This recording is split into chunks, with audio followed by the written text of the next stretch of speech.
Assalamualaikum, selamat siang kakak semuanya. Kita jumpa lagi di hari Senin. Saya akan lanjutkan lagi ceritanya. Dan saya ucapkan banyak-banyak terima kasih buat kakak semuanya yang telah mensupport saya. Buat kakak-kakak yang baru bergabung di channel saya ini, saya ucapkan banyak-banyak terima kasih. Jangan lupa like, subscribe, dan tinggalkan komen untuk saya. Oke, kita langsung ke ceritanya. Selamat mendengarkan. Ren membuka mulutnya untuk memprotes dengan marah, tapi terpotong oleh bunyi dari ponsel yang melengging. "Angkatlah," ujar Jess. "Mungkin itu penting." Ren memicingkan mata dan curiga pada Jess. Kenapa dia begitu longgar padaku? Ponsel Ren berhenti berdering beberapa detik kemudian berbunyi lagi. Kali ini lebih lama dan terdengar sangat mendesak. Ren mengerutkan kening. Dia memeriksa layar ponselnya dan terpampang nomor rumah sakit di sana. Dia sedikit heran. Apakah terjadi sesuatu dengan ayahku? Beberapa waktu lalu, dia menghubungiku menggunakan ponselnya. Pikir Ren. Meski aku tak mampu membayar uang sewa apartemen, tapi aku tak pernah terlambat membayar tagihan rumah sakit. Ren memutuskan untuk menerima panggilan itu. "Halo." "Oh Ren." "Oh syukurlah." Suara sang ayah terdengar gemeresak seperti radio yang kehilangan sinyal. Punggung Ren terasa ngilu. Dia pikir itu petugas rumah sakit untuk mengabarkan tentang hal buruk. "Oh ayah, kau tak harus menggunakan telepon rumah sakit untuk menghubungiku. Kau cukup menggunakan ponselmu dan pasti aku akan menjawabnya." "Tidak pada panggilan terakhirku. Kau terus mengabaikan panggilanku sejak beberapa hari lalu." Ren mendesah dan sedikit menjauh dari Jess. "Baiklah, apa yang ayah inginkan?" Ren terdengar tidak suka. "Sebenarnya malam ini aku akan benar-benar mengunjungimu." "Jangan." Suara sang ayah yang liar menjadi ketakutan. "Jangan datang ke sini. Kau mengerti Ren? Jangan menjengukku. Pergilah ke rumah temanmu sejauh mungkin yang tak seorang pun menyadarinya. Tetaplah di sana sampai aku bisa." Sebuah bunyi memotong omongan sang ayah. Ada suara sesuatu jatuh berderbum dan sesuatu yang berat menghantam lantai. "Ayah!" Ren berteriak di telepon. "Apa kau tidak apa-apa?" Sang ayah kembali dengan nafas berat. "Berjanjilah kau tidak akan pernah datang ke sini. Pergilah ke tempat penitipan barang di stasiun dan carilah kombinasi nomor yang sering kita gunakan di sana. Kau mengerti? Aku menyimpan kunci tempat biasa. Kau pasti mengetahuinya. Kau bisa mendapatkan apapun yang kau ingin tahu di tempat penyimpanan itu. Jangan datang ke sini karena mereka telah menemukanku." "Siapa yang menemukanmu? Apa maksudmu?" Panggilan terputus. "Rain," ujar Jess. "Ada apa?" Rain tidak mempedulikannya. Dia tergesa-gesa menekan tombol yang menghubungkannya ke nomor telepon sang ayah. Tapi nomor yang dihubungi Rain tidak aktif. Rain panik dan mencoba menghubungi kembali nomor telepon rumah sakit yang baru saja digunakan oleh sang ayah. Tapi ponselnya menjawab bahwa jaringan sedang sibuk. Tangan Ren mulai gemetar, tidak terkendali ketika dia mencoba untuk menghubungi sang ayah lagi. Ponselnya tiba-tiba mati karena kehabisan baterai. Ren merasa sangat kesal dan hampir saja membanting ponsel itu ke aspal. "Hentikan!"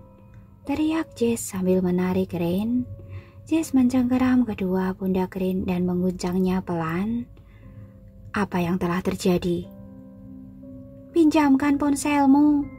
teriak Ren. Dia merogoh kantung jaket Jess dan mencari ponsel yang ada di sana, tapi dia tak menemukan apapun. Aku harus. Aku tak memiliki ponsel. Ponselku tertinggal di kondominium. Tapi aku harus menelpon polisi. Beritahu aku dulu apa yang telah terjadi. Rin sudah tak punya waktu untuk menjelaskan. Dia mencoba menarik tangannya dan menjauhi Jess, tapi Jess masih mencengkeramnya dengan sangat kuat. Aku bisa menolongmu, ujar Jess. Rin menyeringai. Menolongku? Menolong diri sendiri saja, kau tak mampu. Bagaimana kau bisa menolongku? Kemarahan membanjiri Rin, ada gelombang panas menembus sekujur tubuhnya. Bahkan tanpa berpikir lagi, Rin mendorong Jess sekuat tenaga sampai pria itu sedikit goyah dan terdoyong. Jess tersentak mundur karena terkejut. Rin membebaskan diri lalu berlari ke arah cahaya di jalan yang lebih terang. Saat sampai di jalan itu, Rin tiba-tiba merasa menyesal. Dia melirik ke belakang dan setengah berharap Jess akan menyusulnya. Tapi gang itu sepi. Tiba-tiba tubuh Rin merasa meremang. Jalanan itu meski terang terasa sangat sepi dan lebih sepi dari biasanya. Sejenak Rin memandangi bayang-bayang di gang itu dengan tidak yakin. Tidak ada yang bergerak di situ, tapi dia merasa ada sesuatu yang terus mengawasi. Dia pun berbalik dan berlari mencari taksi di jalanan yang lebih ramai. 3 ekor serigala besar keluar dari kegelapan gang yang baru saja Rin tinggalkan. Masing-masing mata mereka menyala terang, mereka memperhatikan dan mengawasi kepergian Rin. Saat Rin meninggalkan gang yang sempit dan gelap itu, ketiga serigala melompat ke atas untuk mencapai atap salah satu bangunan. Mereka berlarian dari satu atap ke atap yang lain untuk mengikuti kepergian Rin. Tak ada manusia yang menyadari kemunculan mereka. Malam semakin dingin, Rin tergesa-gesa menaiki taksi pertama yang dia temui. Taksi melaju menuju rumah sakit tempat sang ayah dirawat. Pada blok terakhir, taksi terjebak lampu merah dan kemacetan yang tak biasa. Dia semakin panik dan gelisah. Rin berulang kali memeriksa ujung jalan dan ponselnya yang sudah tak bernyawa. Sebelum taksi benar-benar berhasil melewati kemacetan, Rin sudah melompat keluar dari taksi dan membayar dengan uang yang hampir tidak dia hitung. Rin yakin bahwa uang itu cukup untuk membiayai perjalanannya. Rin harus berlari 1 blok penuh sebelum tiba di gerbang rumah sakit. Dengan nafas yang terengah-engah dan tubuh lelah luar biasa, dia berdiri di depan pintu masuk rumah sakit. Rin berkata pada diri sendiri semuanya baik-baik saja. Rumah sakit itu sangat sepi, salju mulai turun dan membekukan bagian depan. Perutnya mengecang saat dia melangkah masuk melalui pintu kancah ganda. Tak ada seorang pun petugas yang berjaga di depan. Rumah sakit itu benar-benar terlalu lengang. Lampu di langit-langit bagian penerima tamu pada titik serambinya gelap. Hanya lampu kekuningan samar dari bagian lain yang menyinari. Tidakkah ini terlalu sepi? Kemana semua orang? Rin melangkah dengan ragu-ragu. Berapa lama aku tidak menginjakan kaki di sini? Tagihan bulanan selalu aku bayarkan melalui transfer ke rekening rumah sakit. Gadis itu terhenti, matanya telah terbiasa dengan keremangan. Dia segera menuju ke lift, tapi lift itu mati.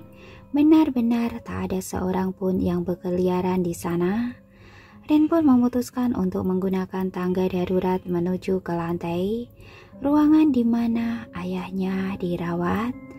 Lampu tangga pun sudah mati. Rin benar-benar harus menarik dan menghembuskan nafas berat berkali-kali.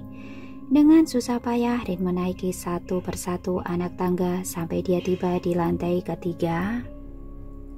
Begitu dia mendorong pintu tangga darurat, Rin melihat koridor di lantai 3 masih dipenuhi dengan cahaya. Semua lampu menyala terang di sana. Tapi anehnya seluruh koridor itu pun kosong dan sangat lengang. Rin berlari menuju ke ruangan tempat ayahnya dirawat. Dia mendorong pintu kamar ayahnya, tapi ada sesuatu yang menahan dan terasa menyangkut di balik pintu. Pintu hanya terbuka separuh. Di ujung pintu yang macet itu, Rin melihat ada sebuah kursi yang terbalik dan terlempar. Kursi itu yang menahan pintu. Rin mengintip ke dalam ruang perawatan sang ayah dan melihat ada banyak kekacauan di sana. "Ayah!" teriak Rin. "Ayah, kau ada di sini?" Tak ada jawaban sama sekali. Rin mendorong lebih kuat pintu yang separuh macet itu dan memeriksa keadaan ruang perawatan sang ayah. Angin dingin berembus sangat kencang. Kedua jendela terbuka lebar dengan sehelai gorden tipis putih melambai dihembuskan angin bagaikan hantu yang gelisah. Di atas ranjang perawatan ayahnya kosong. Rin menyibak gorden pemisah dengan ranjang sebelahnya juga kosong. Keduanya sama sekali tak ada penghuni, tapi ada bekas selimut dan spray yang berserakan, juga barang-barang yang berjatuhan. Layar monitor pemeriksa denyut jantung pun masih menyala, tapi tak ada orang di sana. Rin semakin panik. Dia mendapati ponsel sang ayah terjatuh di lantai dan dalam keadaan retak. Rin memungutnya, tapi sang ayah tak ada di sana. Dia memeriksa ke kamar mandi pun tak ada orang sama sekali. "Ruang perawat," pikir Rin. "Belum lama ini, ayah menghubungiku menggunakan telepon rumah sakit. Dia pasti ada di sana." Rin berlari meninggalkan kamar perawatan sang ayah menuju ke koridor tempat para perawat biasanya berkumpul. Koridor itu sangat hening. Tiba-tiba Rin mendengar bunyi yang terdengar menembus kejauhan. Rin mendengar suara-suara seperti geraman binatang buas dan langkah kaki yang menggaruk lantai. Di rumah sakit ada binatang buas. Rin bergidik memikirkannya. Pikiran Rin melayang pada puluhan serigala yang menyerang dan menerkamnya di tengah hutan Darkwood. Dia benar-benar bergidik ngeri ketika membayangkannya kembali. Terdengar lagi suara seperti suara dibanting. Ada benda berat menghantam lantai dengan bunyi berdebum. Debuman itu diikuti oleh bunyi benda yang merayap dan menyeret serta suara geraman yang sangat dalam. Rin sudah hampir mencapai tempat para perawat berjaga, tapi suara geraman itu mendekat ke arahnya. Rin segera meninggalkan koridor dan masuk asal ke salah satu ruang perawatan yang kosong. Dengan perut mengejang ketakutan, Rin berjuang untuk berdiri dan menutup mulut agar tak menimbulkan suara. Rin sejenak mengira koridornya kosong dan merasa lengah. Lalu dia mengintip dari jendela kamar perawatan yang berupa kaca.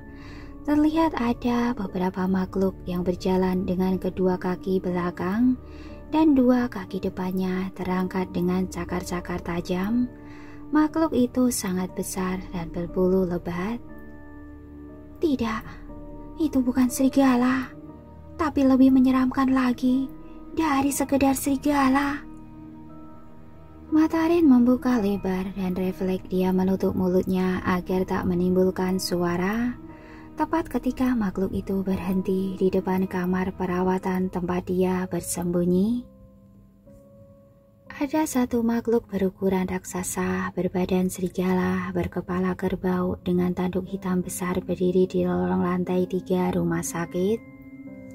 Saat berdiri dengan dua kaki belakangnya, tulang belakang monster itu sedikit membungkuk. Ekornya panjang serupa ekor kerbau. Makhluk berbulu hitam itu sangat tinggi dan besar. 4 buah mata hitamnya terpasang berjajar tepat di tengah-tengah wajah. Moncongnya menyerupai serigala dengan hidung yang tiada henti mengendus. Jerit ketakutan melesak keluar dari tenggorokan Rin. Dia mundur semboyongan sampai menabrak sesuatu di samping pintu ruang perawatan. Rin terjatuh saat makhluk itu menerjang pintu kamar tempat dia bersembunyi. Suara debuman dan retakan pintu yang ditendang dengan sangat kuat menggema di penjuru ruang perawatan. Rin berguling ke samping dan mengerutkan badan di balik pintu dengan sangat kuat. Binatang itu mengendus melalui moncong layaknya seekor serigala yang tengah mencari mangsa. Rin berguling lagi dengan sangat cepat ketika makhluk itu menerjang dengan dua kaki depan. Rin meluncur di lantai rumah sakit yang dingin. Cakar makhluk itu menggores lantai dan meninggalkan serukan dalam di sana. Geraman rendah menggelembung dari tenggorokan sang monster. Monster berbadan besar itu sedikit sempoyongan ketika harus bangkit dengan cepat. Rin memanfaatkan peluang itu. Dia berjuang untuk bangkit dan berlari ke koridor, meninggalkan ruang perawatan yang pintunya sudah hancur. Tapi makhluk itu masih terlalu cepat untuknya. Makhluk itu melompat lagi dan mendarat di tengah-tengah lorong tepat menghadang langkah Rin yang mencoba lari menuju ke tangga. Makhluk bermata empat itu menggeram dengan liur yang menetes-netes ke permukaan lantai. Liurnya kental dan berwarna hijau lumut, sangat menjijikan. Taring-taring yang tajam mencuat dari moncong dengan keempat mata melotot ke arah Rin penuh kebencian. Rahangnya membuka lebar dan lidah panjang berwarna hitam kasar terjulur saat ia berdeguk dan mendesis. Rin semakin ngeri saat menyadari bahwa bunyi yang dibuat makhluk itu ternyata membentuk sebuah kata-kata. Sang kelam, desisnya, daging, darah, bisa dilahap. Oh, bisa dilahap. Daging sang kelam menambah kekuatan. Makhluk itu mulai melangkah dengan keempat kakinya yang membuatnya jauh lebih cepat. Dia berjalan mendekati Rin dan memojokkannya sampai ke ujung lorong. Sebagian tubuh Rin telah membeku menjadi es. Lampu lorong di koridor berkedut-kedut antara terang dan redup. Benar-benar tak ada seorang pun di sana. Semuanya terasa sunyi dan mencekam. Rin terus mundur, dia terpojok di sisi kanan. Di salah satu sisi lorong ada sebuah meja stainless dorong berisi perlengkapan medis. Ada sejumlah gunting dan alat suntik di sana. Rin mengambilnya dengan cepat saat ada kesempatan. Rin mengacungkan gunting tepat ke arah moncong sang monster dengan kedua tangan gemetar hebat. Berhenti, atau aku akan menyerangmu. Makhluk itu benar-benar berhenti. Dia menelengkan sedikit moncongnya dan menatap Rin dengan keempat mata yang hitam. Daging sang kelam, kekuatanmu menggoda untuk kutelan. Geram monster itu. Rin tak suka diintimidasi. Dia melempar sejumlah jarum suntik ke arah monster itu, tapi semuanya sia-sia. Ujung jarum yang sangat runcing itu seolah tak menyentuh kulitnya yang berbulu sama sekali. Apa yang harus aku lakukan? Pikirkan. Rin sangat panik. Dia hanya bisa mengandalkan gunting medis yang digenggam dengan kedua tangan saat ini. Makhluk itu kembali melangkah dan Rin kembali terdesak mundur. Monster itu terus mendesis sambil menghembuskan nafas panas yang mengeluarkan aroma darah busuk. Punggung Rin menabrak dinding ujung koridor. Dia tidak bisa mundur lagi. Gunting di tangan Rin ikut terasa panas. Tangannya gemetar semakin hebat saat monster itu menyerang Rin. Monster itu menjatuhkan Rin ke lantai. Kepala dan bahu Rin membentur lantai. Tulangku patah. Seketika pandangan mata Rin menggelap dan dia tidak bisa berpikir jernih. Rin hendak berbalik sambil merangkak, tapi monster itu terlalu berat. Tubuh monster itu benar-benar menindih Rin. Badan monster yang berat membuat Rin sesak. Lendir terus berlelehan dari mulutnya mengenai leher Rin. Rin muntah dibuatnya. Dia tak perlu tahu bahwa aku akan memakanmu. Dia tak perlu tahu bahwa aku yang menghabisimu. Ujar monster itu di antara geramannya. Mulut monster itu berkedut saat rahangnya membuka perlahan-lahan. Wajah Rin disembur gelombang nafas panas yang berbau sangat busuk. Saat itu tangan Rin terbebas dan dia melawan gemetar serta ketakutannya sendiri. Sambil berteriak, Rin mengayunkan gunting di genggaman tangan ke deretan mata makhluk itu. Makhluk itu meraung kesakitan dengan gunting menancap di salah satu dari keempat matanya. Dia mundur sambil menggeleng-gelengkan wajah mencoba melepaskan gunting itu. Darah hitam meleleh moncongnya. Rin mengambil kesempatan dengan merangkak dan menjauh dari sana. Dia sudah membuka pintu tangga darurat dan mencoba menuruninya. Tepat saat itu, lendir asam bercampur darah hitam yang panas tiba-tiba menetes dari kepala Rin. Rin membuka telapak tangan dan merasakan cairan menjijikan itu. Apa ini? Rin mendongak ke atas sebelum sempat dia membuka pintu tangga darurat. Monster itu sudah bertengger di atap dengan posisi terbalik. Rin jatuh terduduk di depan pintu tangga darurat. Dia tak mengira jika monster itu bisa merayap ke dinding bahkan berjalan di atap tanpa terjatuh ataupun mengalami kesulitan. Dia seperti seekor cicak yang kakinya lengket ke dinding. Rin dapat mendengar ceritanya sendiri seakan-akan datang dari tempat yang sangat jauh. Jeritan itu benar-benar menggema sampai jauh. Dalam sekejap mata, koridor yang sebelumnya terang dan redup kini benar-benar seluruh lampunya padam. Angin dingin tiba-tiba berembus dan bergulung-gulung entah dari arah mana dengan cepat. Suasana pekat menyelimuti seluruh rumah sakit terutama koridor di lantai 3. Tiba-tiba makhluk itu mulai bergetar. Rin sudah bisa menyesuaikan mata di dalam kegelapan. Samar-samar dari pantulan cahaya luar, Rin bisa melihat tubuh monster itu mengejang tidak terkendali lalu berputar menjauhi Rin. Dia terlentang, keempat kaki berbulunya mengayuh-ngayuh di udara. Dia jatuh berdebum ke lantai dan tak sadarkan diri. Rin kebingungan. Apa yang terjadi? Ada apa dengan monster itu? Kenapa tiba-tiba dia tumbang? Angin yang sangat menggigilkan dan udara pekat masih membelit-belit di sepanjang koridor. Rin mulai berpikir dan mencari gagang pintu tangga darurat. Dia mulai berjuang menjauh dari makhluk itu. Rin menuruni anak tangga satu persatu dengan kaki yang gemetar hebat. Baru 3 langkah Rin menuruni anak tangga dan seolah-olah dia mendengar sesuatu berdengung di kepalanya. Rin menoleh. Sebuah hembusan angin kencang menyerang dari atas tangga dan berubah menjadi belitan puting beliung membungkus tubuh Rin. Tiba-tiba Rin merasa sesak. Dia tak sadarkan diri, Rin pun jatuh dalam kegelapan.